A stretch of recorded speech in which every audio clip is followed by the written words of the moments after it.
Bonjour à tous et bienvenue sur Docteur Nutri Santé. Aujourd'hui, on va parler d'un organe souvent ignoré jusqu'à ce qu'il soit trop tard, vos reins.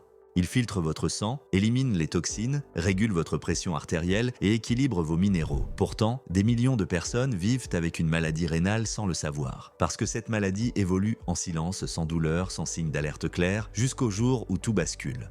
Mais la bonne nouvelle, c'est qu'on peut agir à temps. Voici 7 actions concrètes que vous pouvez mettre en place dès aujourd'hui pour préserver vos reins et éviter de graves complications. Avant d'entrer dans le vif du sujet, pensez à liker la vidéo, à vous abonner et à activer la cloche. Et dites-nous en commentaire, avez-vous déjà fait un bilan pour vos reins? Faites un bilan rénal chaque année. C'est la base. Et pourtant, combien de gens ne le font jamais? Un simple bilan sanguin avec un dosage de la créatinine, un calcul du taux de filtration glomérulaire, le fameux GFR, une analyse d'urine pour détecter une éventuelle protéinurie, et vous avez une idée claire de l'état de vos reins. Surtout si vous avez des antécédents familiaux, si vous êtes diabétique ou hypertendu. Une personne dont la mère ou le père est décédé d'une insuffisance rénale n'a pas le droit de négliger ça. Pourquoi c'est si important? Parce que plus on détecte tôt, plus on peut agir efficacement et sans traitement lourd. Alors faites ce bilan, une fois par an. C'est rapide, c'est simple, c'est vital.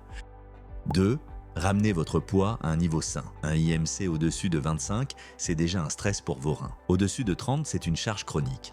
Et ce stress accélère l'usure des néphrons, ces petits filtres qui composent vos reins. Il n'y a aucun miracle pour perdre du poids, juste 2 leviers. L'alimentation, moins de calories, moins d'aliments transformés, plus de fibres, plus de protéines de qualité. L'activité physique, quotidienne, même modérée. L'important, c'est de bouger. Pas besoin de ressembler à un athlète, mais il faut sortir de la zone rouge. 3e, prenez vos maladies chroniques au sérieux. Hypertension, diabète, ces 2 maladies sont les premières causes d'insuffisance rénale chronique dans le monde, et pourtant, on voit encore des gens refuser de prendre leur traitement pour la tension. Grave erreur. Une tension élevée, non traitée, détruit vos reins millimètre par millimètre, année après année. Le pire, vous ne sentirez rien. Jusqu'au jour où on vous annonce, votre fonction rénale est à 10%, il va falloir envisager la dialyse. Alors, si vous êtes concerné, prenez vos médicaments, surveillez vos constantes, faites vos rendez-vous de suivi.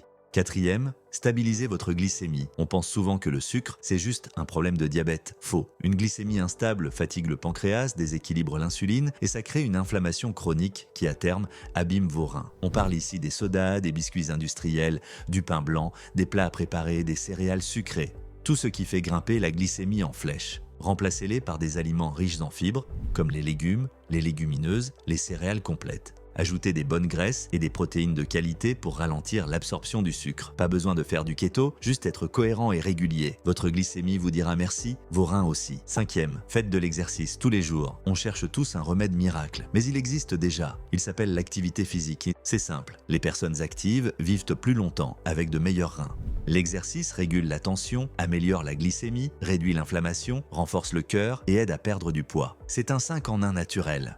Pas besoin d'un abonnement en salle. Marchez 30 minutes, faites du vélo, dansez, montez les escaliers, faites du yoga, mais bougez chaque jour. Et surtout, ne vous dites pas « je commence lundi ». Commencez aujourd'hui. Même 10 minutes, c'est le début d'une nouvelle dynamique. 6e, attention à la triple menace médicamenteuse. Vous avez peut-être déjà pris ce cocktail sans le savoir. Il s'appelle le triple whammy. C'est une combinaison de 3 médicaments qui, ensemble, peuvent provoquer une insuffisance rénale aiguë. Les coupables, un diurétique, un médicament pour la tension, IEC ou ARA, un anti-inflammatoire comme l'ibuprofène. Chacun de ces médicaments a un rôle. Mais ensemble, ils peuvent bloquer la perfusion rénale, surtout si vous êtes déshydraté ou malade. Alors si vous prenez plusieurs traitements, parlez-en toujours à votre médecin ou votre pharmacien. Ce n'est pas anodin. 7. Ne vous fiez pas à l'absence de symptômes. C'est peut-être le conseil le plus important. La maladie rénale est silencieuse. Pas de douleur, pas de fièvre, parfois juste une petite fatigue qu'on met sur le dos du boulot ou de l'âge. Et pourtant, en coulisses, vos reins peuvent déjà être à moitié détruits. Alors ne vous fiez pas aux apparences. Fiez-vous aux analyses. C'est ça, la vraie prévention. En résumé, faites un bilan annuel, perdez du poids si besoin. Prenez vos traitements, stabilisez votre glycémie, bougez tous les jours. Méfiez-vous des combinaisons de médicaments et ne sous-estimez jamais une maladie silencieuse. Si vous appliquez ces 7 règles, vous mettez toutes les chances de votre côté pour éviter l'insuffisance rénale, vivre mieux et plus longtemps. Pensez à liker la vidéo, vous abonner et partager autour de vous. Et dites-nous en commentaire quelle est la première habitude que vous allez changer. Merci d'avoir regardé. Prenez soin de vous et de vos reins. À très bientôt sur Docteur Nutri Santé